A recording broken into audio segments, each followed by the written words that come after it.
දේවායන් වහන්සේ ප්‍රොම්ප්ට් එකක් ඇවිත් යුද්ධයකට යන්න වෙනවා.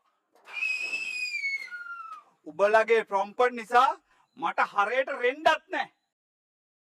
රතාචාර්ය රතේ නවතනු. වහාම පුරෝහිතට පණිවිඩයක් යව. අර පෙනෙන ලලනාවන් මාගේ අන්තක්පුරයට රැගෙන යන ලෙසට ප්‍රොම්ප්ට් එකේ ලියා නොමැති නිසා එසේ කළ නොහැක රජතුමනි.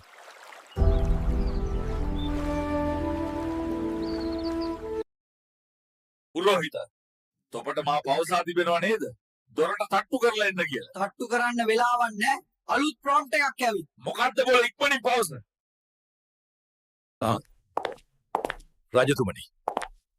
ඇන්ටික් බඩු එන්දේසියේදී උලගත්තු මහත්තය ලොරියක් අරන් ඇවිත් උල ගෙනියන්න. ඇමතිය වහාම රජමාලිගාවේ පෝක් ලිෆ්ට් එක ගෙන ගොස් ඒ මහත්තයව රස්තියාදු නොකර ඉක්මනින් පිටත් කර හරිනු.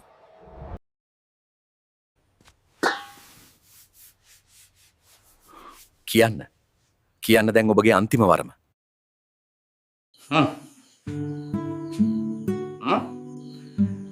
හරි. මේ රට දියුණු රටක් කරලා දෙන්න.